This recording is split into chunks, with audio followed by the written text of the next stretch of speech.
পরিবেশ তো ভালো, পরিবেশ ভালো লাগছে। প্রথম মানে ফিল্মের বাইরে, এফডিসির বাইরে নির্বাচন হচ্ছে, এটা ভালো লাগছে না। আর সবই ভালো লাগছে, কারণ আমরা এফডিসির মানুষ, আমরা শিল্পী, আমাদের জন্ম এফডিসি থেকে। আমরা আজকে যা হয়েছি, যা দাঁড়িয়েছি, সব এফডিসি থেকে হয়েছি আমরা। তো এফডিসিতে জিনিসটা হলে মনে হয় আরও সুন্দর হতো, আরও ভালো হতো, আরও অনেক পরিচিত জন এখানে যারা আসেন ভোটের দিন, কারণ আমাদের একটা মিলন মেলা তৈরি হয়, সেই জিনিসটা একটু চান্সে ছিলাম। তারপরে মিশা ভাই আমাকে ফোন দিয়েছে যে যাবি না ভর্তিতে, আমরা হ্যাঁ যাবো। তারপরে আবার ভাবলাম ঠিক আছে সংশ্লিষ্ট একটি সংগঠন, এটি চলচ্চিত্র সমিতিও রয়েছে। এই ধরনের সংগঠনের নির্বাচনগুলোতে বা আমরা দেখেছি দলীয় একটি প্রভাব কিন্তু আছে আমাদের কাজ। সেই ক্ষেত্রে আসলে শিল্পীদের কেমন হওয়া উচিত বা এই সংগঠনগুলো দলীয় প্রভাব মুক্ত রাখা উচিত কিনা আপনার বক্তব্য? আসলে ফ্রম দ্য বিগিনিং শিল্পী সমিতি, ফিল্ম ক্লাব, এগুলা দলীয় কেন হয়ে যায় আমি জানি না। আমরা শিল্পী, এই সমিতিটা আসলে করা হয়েছে তেমন কোনো উদ্দেশ্য তো ওরকম না, যেখানে যেটা ফিল্মের আমাদের যার ফিল্ম পরিবার আছে তাদেরকে নিয়ে ফিল্ম ক্লাবটা তৈরি করা হয়েছে। এখানে সবাই আসবে, গল্প করবে, আনন্দ করবে, এটাই আমাদের মূল কাজ, তাই না? এখানে এদের কোনো কিছু করার মতো কিন্তু কোনো কিছু নাই যে ফিল্ম ক্লাব অনেক কিছু উন্নত করে দিবে বা অনেক কিছু তৈরি করে দিবে, আমাদেরকে শিল্পী বানিয়ে দিবে বা এখানে চলচ্চিত্র বানাবে, তা কিন্তু না।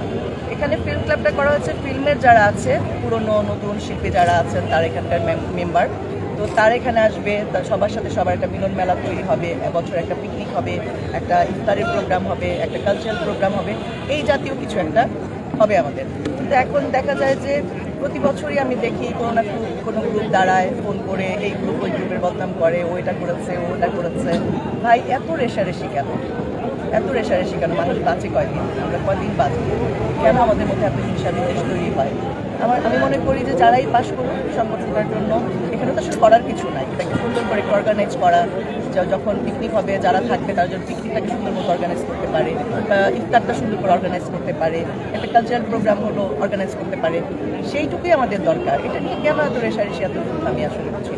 নায়িকাদের ক্ষেত্রে দেখেছি আমরা যে পদবি ট্যাগ নিয়ে এরা ব্যক্তিগত অনেক স্বার্থ আছে বা বিভিন্ন কার্যক্রমে যুক্ত হয়েছে, এই বিষয়টা আসলে আপনার কি করেছে নায়িকারা আমি বুঝি না। নায়িকারা তো এই ধরনের পদবীর ট্যাগ নিয়ে এরাও তো বিভিন্ন স্বার্থ হাসিলের জন্য কাজ করেছে বা ব্যক্তি স্বার্থ নিয়ে আসলে অনেকেই কাজ করেছে। আপনি একজন নায়িকা ছিলেন, সেই বিষয়ে আপনার নায়িকারা কেমন হয়? নায়িকা নায়ক আমি বলবো না, সবাই আমরা মানুষ, নায়িকাও মানুষ, নায়কও মানুষ, যে ভিলেন করে সেও মানুষ। এখন অনেকে চলচ্চিত্র করে গেছে, অনেক পরিচিতি নিয়ে বেঁচে আছে, অনেকে এমন কিছু মানে কাজ করে গেছে যাদের পরিচিতিটা ওইভাবে হয় বা সুস্থ ছবি, সুস্থ ধারার ছবি যেটাকে বলবো আমি, শাবনূর, মৌসুমী, পপি, পূর্ণিমা, আমরা যেই টাইপের, দ্বিতীয়াপ্পা, চম্পাপ্পা, আমরা যেই টাইপের ছবি করেছি, কারণ আমরা তো এসে দ্বিতীয়াপ্পা, চম্পাপ্পাকে পেয়েছিলাম, আমরা যেই টাইপের ছবি আমরা করেছি, আমাদের পরবর্তী প্রজন্ম যারা এসছে তারা অশ্লীলতাটাকে মানে এমনভাবে ছড়িয়ে দিয়ে গেছে ইন্ডাস্ট্রিতে, ইন্ডাস্ট্রি না সারা বাংলাদেশের যেখানে যত বাংলাদেশি ভাই বোনের আছে সবার মাঝে এই বীজটা বুনে দিয়ে গেছে। এখন অনেকের হয়তো কাজ নাই, ঘরে বসে কী করবো, আমি নির্বাচনে দাঁড়িয়ে আমি এটা হাসিল করি, যার পার্সোনাল ব্যাপার, কে কীভাবে নিজেকে মানুষের সামনে নিয়ে আসবে, তাই না? যেমন প্রতিবারই নির্বাচনের জন্য আমাকেও ডাকা হয়, বলা হয়, শিল্পী শক্তি নির্বাচনে তো প্রতি বছরই আমাকে বলা হয় দাঁড়ানো, আমার সময় হয় না, আমি দাঁড়াই না, বা আমার ওই পরিচিতির দরকার নাই, নোংরা পরিচিতিটা আমি চাই না। আমি শিল্পী, আলহামদুলিল্লাহ, জনগণের পরিচয়ে বা জনগণ আমাকে ভালোবাসা দিয়েছে, দর্শকের ভালোবাসায় আমি আজকে যতটুকু ছিলাম, আমার মনে হয় আমি এখনও ততটুকুই আছি। আমার এতটুকু পরিমাণ আমার মানে দর্শকের ভালোবাসা কমে। আমি আলহামদুলিল্লাহ যেখানে যাই মানুষ আমাকে সম্মান করে, শ্রদ্ধা করে, ভালোবাসে, বড়রা আমাকে আদর করে, এই সম্মানটুকু নিয়েই করার আগ পর্যন্ত মানে মৃত্যু পর্যন্ত বেঁচে থাকতেছে। আপনি রেশারেশির কথা বলছিলেন, আমরা দেখি যে শিল্পী সমিতি নির্বাচন আসলেই কিন্তু এই ধরনের রেশারেশিগুলো সৃষ্টি হয়, আসলে কেন হয়? এটা কেমন হয় আপনারা যা দেখেন আমিও তাই দেখি। রেশারেশি তো হচ্ছেই, তাই না? এখন আমরা মানুষরা এত অ্যাগ্রেসিভ হয়ে যাচ্ছি, এত মানে হিংসাত্মক হয়ে যাচ্ছি, আমরা হিংসা পরায়ণ আমাদের মধ্যে হয়ে যাচ্ছে। আমি জানি না যে এই এক একটা চেয়ারের মধ্যে কি আছে যেটা নিয়ে এত মানুষকে হিংসাত্মক হতে হবে, আমার আসলে জানা নেই। আপনারা যা দেখছেন আমি কিন্তু তাই দেখছি, আমি বেশি মানে এক্সট্রা কিছু দেখছি না বা আমার সাথে এটা নিয়ে কোনো আলোচনা হচ্ছে না।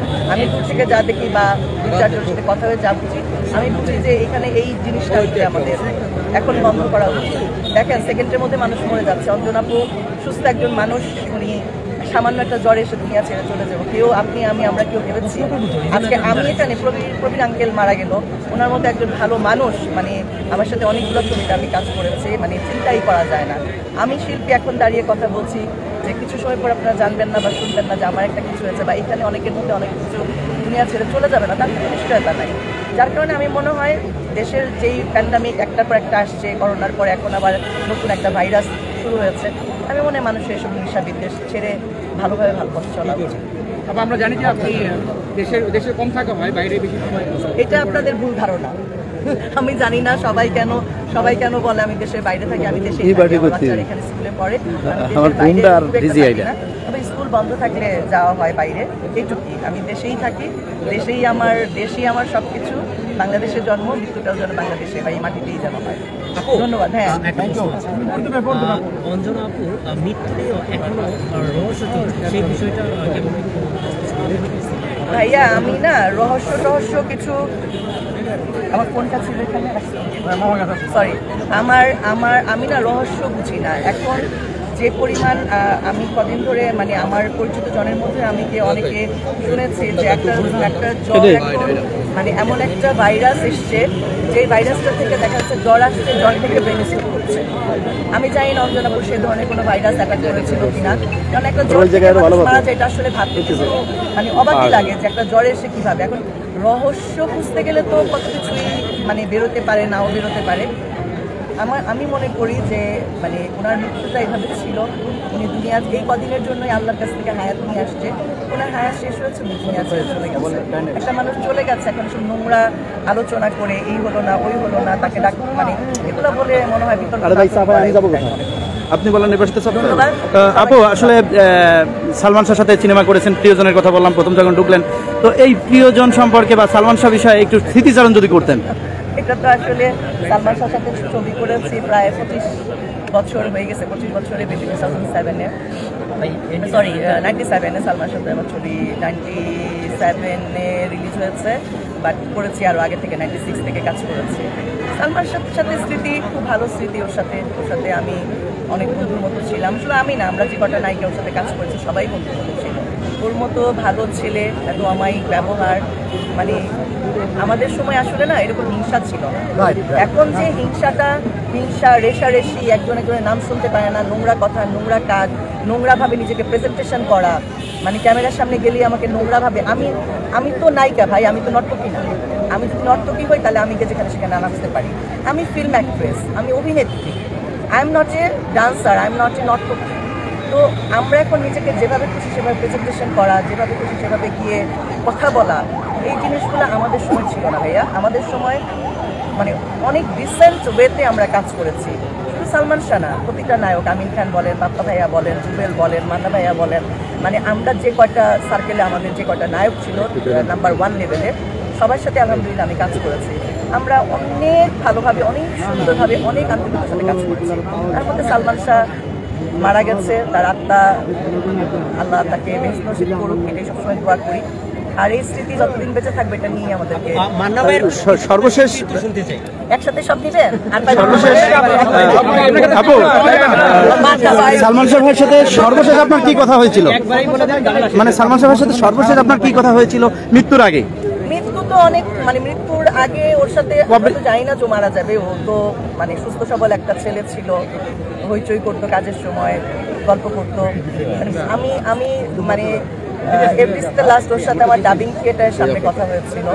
এই সবসময় যা হয়, গল্প, পান, আড্ডা, এই লাস্ট কোনো কথা মনে পড়ে কিনা? না, ওরকম ভাবে মানে আমরা তো আর জানি না সে মারা যাবে, সেও জানে না সে মারা যাবে, যে স্পেশাল কোনো কথা বসে বসে বলবে যে ভাই আমি কালকে তো মারা যাবো, আমি স্পেশাল গল্প করে যাই, তা তো না। তো ন্যাচারালি নর্মালি কথা বলতে যা হয়, নর্মালি এই যে আপনার সাথে এখন আমি যে গল্প করছি, এটার স্পেশাল ওরকম স্পেশালিটি নাই, তাই না? আমি ইন্টারভিউ দিচ্ছি, কথা বলছি, এটাই হচ্ছে কথা। আর মান্না ভাই সম্বন্ধেও বলবো, মান্না ভাইয়ের সাথে আমি প্রায় 4-5টা কাজ করেছি। মান্না ভাই অসাধারণ একজন আর্টিস্ট ছিলেন। এবং খুব মজার একটা লোক ছিল মান্না ভাই, এত স্নেহ করতো। এবং প্রথম যখন আমি চলচ্চিত্রে আসি, আমি যখন বাংলার কমান্ডো ছবি শুরু করি, তখন বোধহয় উনি আমার নেগেটিভ প্রিন্ট হচ্ছিল, তখন বোধহয় উনি ল্যাবে দেখেছিল। তারপর থেকে উনি আমার পিছনে লেগে থাকতো, তোমার সাথে একটা ছবি করতে চাই, তোমার সাথে একটা ছবি করতে চাই। তারপরে আলহামদুলিল্লাহ তার সাথে আমি ছবি করেছি, তার সাথে ছবি করা হয়েছে। সর্বশেষ দর্শক যারা আছে, আপনার শুভাকাঙ্ক্ষী যারা আছে, এদের উদ্দেশ্যে যদি একটু বলতেন। দর্শকদের বলতে চাই, সবাই দোয়া করবেন। যে হারে মানুষের মানে এখন সুস্থ থাকাটা অনেক বেশি ইম্পর্ট্যান্ট, সুস্থভাবে বেঁচে থাকাটা। আল্লাহ যেন যতদিন বেঁচে থাকি সুস্থতার সাথে নেখায়াত দান করে। সবাই দোয়া করবেন আমার জন্য, আমার দুটো বাচ্চা আছে, আমার হাজব্যান্ড, আমাদের ফ্যামিলির জন্য দোয়া করবেন। আপনাদের জন্য আমরা দোয়া করি, সবাই যেন আমরা যতদিন বেঁচে থাকি সুস্থ হয়ে ধন্যবাদ আপু, ধন্যবাদ ধন্যবাদ। ধন্যবাদ।